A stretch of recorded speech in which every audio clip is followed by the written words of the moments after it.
Agora na Clube, tudo sobre saúde e bem-estar feminino. Está no ar. Programa Saúde da Mulher, com o médico ginecologista e obstetra, Dr. Ricieri.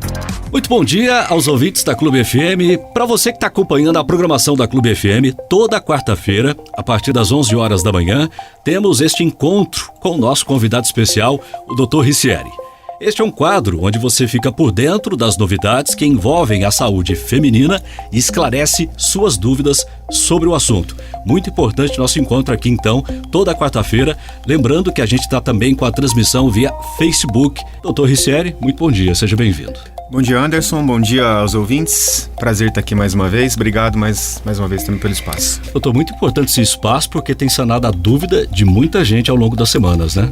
Com certeza. Eu sou suspeito para falar, né? Um assunto que eu gosto bastante. Minha área, minha atuação de trabalho, saúde feminina. Eu gosto muito. Muitas perguntas vêm aqui toda semana, doutor. A gente sempre aborda um tema diferente, né? E esclarece a dúvida de muita gente. A primeira pergunta, ela mandou aqui. Bom dia, gostaria de perguntar para o doutor. Tenho prótese mamária e tenho 39 anos. Posso começar a fazer mamografia sem prejudicar a prótese ou tem outro exame que vai substituí-la? A questão da prótese mamária é interessante porque muita gente acha que a prótese mamária seria um impedimento para a realização da mamografia. Apesar dessa ideia, a mamografia ela não é um exame que é contraindicado em quem tem prótese, certo? Pode ser feita, tem todo um cuidado específico para os pacientes que usam prótese mamária, mas existe sim um outro exame que seria a ressonância magnética. O grande problema é o custo-benefício desse exame, tá? A ressonância magnética é um exame que poderia sim substituir a mamografia, porém o custo é muito mais elevado. Então, de rotina, é feito a mamografia, mas sim poderia, em algumas situações específicas, trocá-la pela ressonância magnética. Bom, tem mais uma pergunta aqui, doutor. Bom dia, doutor. Eu tenho 34 anos, fiz uma laqueadura há 4 anos, mas me arrependi. Gostaria de reverter isso. É possível? A laqueadura, como qualquer outro método contraceptivo, deveria ser muito bem avaliada antes de ser tomada essa decisão aí de realizar esse procedimento. A laqueadura tubar ela é considerada um procedimento definitivo. Então, na maioria das vezes, a gente não consegue fazer a reversão. Para aquelas mulheres que pensam em reverter, a gente orienta procurar realmente um médico da sua confiança, fazer uma avaliação individual para ver se esse procedimento pode realmente ser realizado. Mas, de maneira geral, a gente não recomenda porque o risco é muito grande. Se não der certo essa recanalização, digamos assim, essa reversão da laqueadura, os problemas podem acontecer, principalmente relacionados aí à gravidez ectópica, que seria uma gravidez fora do útero, uma gravidez na trompa, isso um comprometimento grande aí da possibilidade da saúde feminina. Então não. Pegando já o gancho aí, é sempre importante pensar muito bem antes então de tomar essa decisão, porque uma vez feita a laqueadura, a princípio um procedimento irreversível. Doutor, há estudos, uma vez que a mulher realizou a laqueadura, há estudos sobre o índice de sucesso desse procedimento? Porcentagem? Sim. Como qualquer método contraceptivo, Anderson, a gente tem uma taxa de sucesso em relação à eficácia do método, tá? O anticoncepcional tem uma eficácia, a injeção tem uma eficácia, assim como a laqueadura, DIU e tudo mais. Esse índice de eficácia tem um nome, chama índice de Pearl, tá? Todo método tem, então, mais uma vez, o da laqueadura e da vasectomia estão entre os índices realmente mais altos, os índices de eficácia maior. Mas é sempre bom lembrar que nenhum método é 100% eficaz. Então, mesmo a vasectomia ou a laqueadura, ainda assim existe uma possibilidade remota, mas existe, de haver falhas. Então, a paciente ou o marido aí, o parceiro no caso, de um procedimento definitivo, tem que pensar muito bem, sabendo que ainda pode sim existir falhas. Muito bem, você está acompanhando aqui o Saúde da Mulher, né?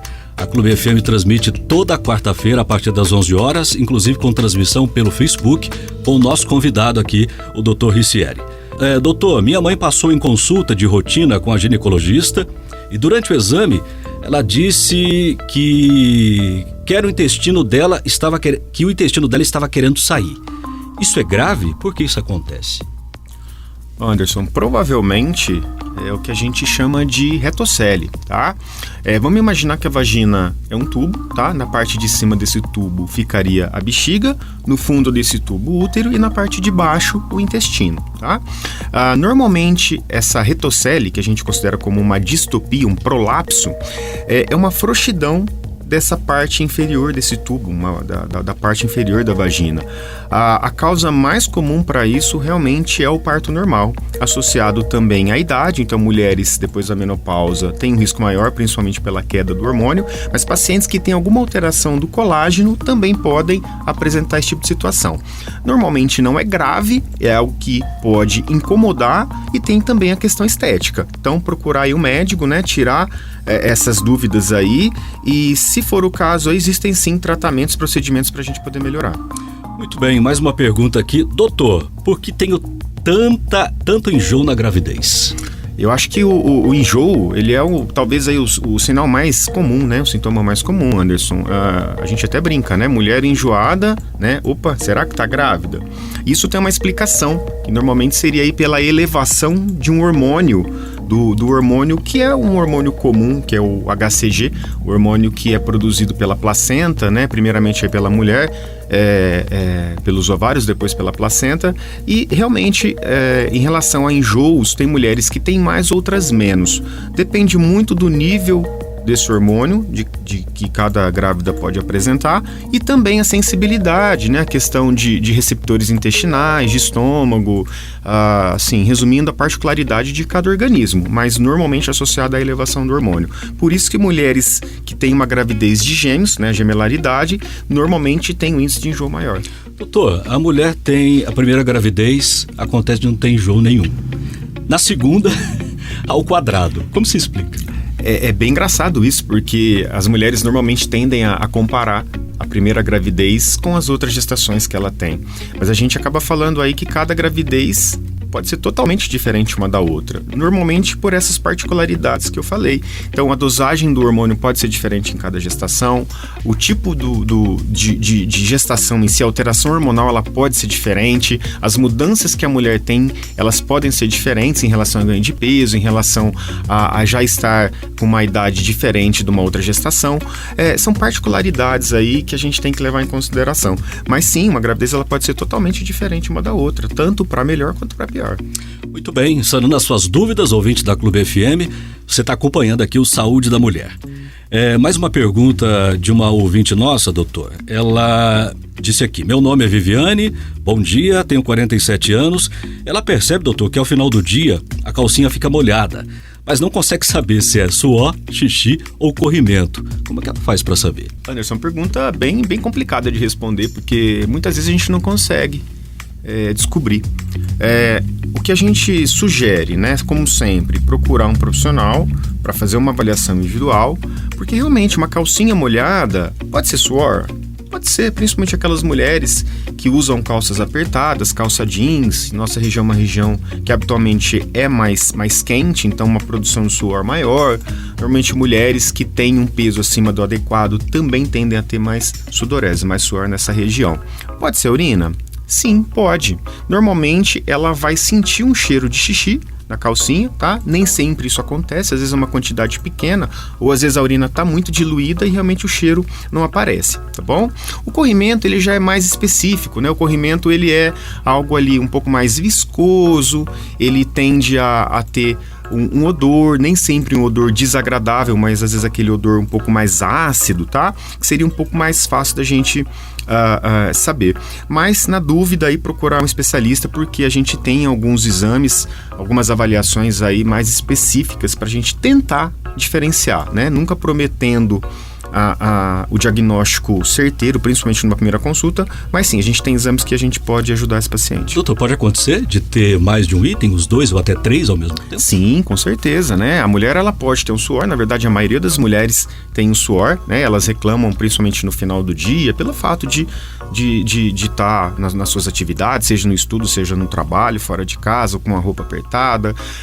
Pode ter uma incontinência urinária também, nada impede que isso aconteça, inclusive aí já pegando o assunto, lembrar que a incontinência urinária, ela é muito incidente na população, muito comum, principalmente depois da menopausa, e a questão do corrimento, né? Acho que a gente já falou algumas vezes sobre corrimento aqui no programa. O corrimento, ele é algo natural, até certo ponto ele é natural, a não ser quando ele apresenta aquelas características como coceira, um corrimento com cheiro podre, realmente aí pode ser uma infecção, mas ela pode apresentar as 3 situações ao mesmo tempo. Por isso que eu falei que é muito difícil a gente prometer resultado, prometer que realmente a gente vai identificar o fator, mas a gente vai tentar sim, com certeza. Doutor, mais uma dúvida aqui de uma ouvinte.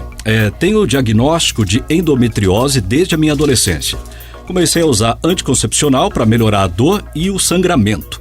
Fiquei boa por um tempo, mas agora a dor voltou. Será que vou ter que operar? Boa pergunta também. Eu vou começar respondendo que a endometriose é uma doença, um acometimento muito comum nas mulheres no que a gente chama de menacme, que é esse período entre a primeira menstruação e a menopausa, que seria a última menstruação, mais ou menos aí em torno de 15%, até dependendo do estudo, aí 20% das mulheres podem apresentar endometriose. E, de maneira geral, a endometriose não é uma doença grave, mas é uma doença chata, porque as mulheres normalmente sentem dor com a endometriose e podem ter dificuldade de engravidar. O tratamento ele vai basicamente aí ser diferente para as mulheres que querem e aquelas que não querem engravidar. No caso da nossa ouvinte aí, ela começou a usar o anticoncepcional para melhora das cólicas, muitas vezes melhora também da dor durante o ato sexual, e é o tratamento de escolha para as mulheres que não querem engravidar. A partir do momento que ela quer engravidar, o mais indicado, óbvio que, mais uma vez falando de maneira geral, e o certo seria individualizar, mas sim, seria um tratamento com cirurgia, porque hoje a gente sabe e está bem estabelecido que a cirurgia para essas mulheres que querem engravidar é melhor, porque a gente consegue tirar esses focos de endometriose, que são aquelas pequenas feridinhas fora do útero, e a chance de gravidez aumenta. Outra indicação para cirurgia seria aquelas pacientes que não melhoram com tratamento clínico, exercício físico, alimentação, hormônios anticoncepcionais, e sim, a cirurgia estaria indicada, e lembrando que seria paliativa, porque a endometriose é uma doença que praticamente não tem cura. Ela tem um controle após a menopausa, mas até lá a paciente normalmente tem um sofrimento bem grande. Ok, programa Saúde da Mulher, que você está acompanhando aqui na Programação Clube, também com transmissão pelo nosso Facebook. Lembrando que você, ouvinte, pode fazer a sua pergunta aqui pro doutor, tá? Mande pra gente aqui, ele não respondendo hoje, pode responder no próximo programa para você com certeza. 99659-4092, é só mandar sua pergunta. Doutor, aqui mais uma pergunta de uma ouvinte. Por que a gente ouve falar tanto que tem mulheres que engravidam tomando anticoncepcional? Ele não é 100% eficaz? A pergunta veio a calhar, né? Porque a gente acabou de falar sobre esse assunto, dessa eficácia dos métodos contraceptivos. Então, reforçando aí para o nosso ouvinte, mais uma vez, lembrar que o anticoncepcional, assim como qualquer método contraceptivo, não é 100% eficaz. Ah, mas é porque eu não uso corretamente? Óbvio, se você faz o uso incorreto do remédio, a eficácia dele é menor. E eu acho que é legal a gente lembrar o que pode causar essa diminuição da eficácia do anticoncepcional, que é algo bem comum, e o anticoncepcional aí, o método mais utilizado pelas mulheres, né? Então aquelas mulheres que normalmente esquecem de tomar um remédio e acham que tomando 2 comprimidos no outro dia tá tudo certo. Não, a partir do momento que ela esquece, né? Vamos se cuidar aí por mais... a mulher tem que se cuidar aí por mais 5 dias, então evitar acreditar só no anticoncepcional. As mulheres que normalmente estão com uma virose, com diarreia ou vômitos, né? Cuidado, porque a absorção do anticoncepcional pode estar diferente, e prestar bastante atenção, lendo a bula ou perguntando para o seu médico como ela deve utilizar o anticoncepcional. Assim que ela acaba uma cartela do remédio, quando que ela teria que reiniciar uma próxima? Seria no dia seguinte? Teria que esperar 4 dias, uma semana, né? E também lembrar que existe aquele período certo para se tomar durante o dia, né? A gente não recomenda que se tome um remédio num dia de manhã, no outro dia à noite, no outro dia na hora do almoço. Isso faz com que o remédio tenha uma perda de eficácia. Então, normalmente o remédio já não é 100% eficaz. A eficácia dele, quando utilizado corretamente, é próximo disso, mas não é 100%. E nessas situações que a gente falou aqui agora, a eficácia pode diminuir ainda mais. Como essa mulherada tem dúvida. Como tem dúvida. Muitas dúvidas. Olha, as perguntas não param de chegar aqui no nosso WhatsApp. Mande a sua também. Mais uma aqui, doutor. Qual o melhor tipo de depilação? Gilete, cera quente ou laser? Anderson, eu vou começar dando uma resposta geral do que realmente deveria ser feito, mas eu sei que isso não vai se aplicar à maioria das mulheres, tá? Da parte médica, a gente não recomenda que se faça depilação, porque o pelo dessa região genital, ele tem uma função, que é de proteger essa região, tá? O que a gente recomendaria seria aparar os pelos, deixar esses pelos com mais ou menos aí meio centímetro, um pouco menos do que isso, tá? Então facilitaria a higiene dessa região, mas você não retiraria a proteção dessas glândulas, dessa região de pelos, tá? Mas a gente sabe que grande parte das mulheres opta pela depilação. E aí vai muito de cada mulher. Tem mulheres que se adaptam muito bem com a Gillette.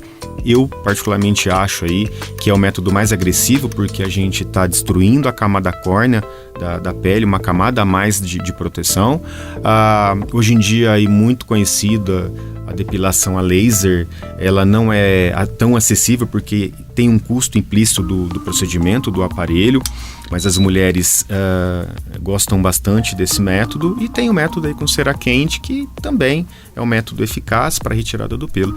Mas é muito difícil a gente escolher um desses métodos ou indicar um desses métodos, certo?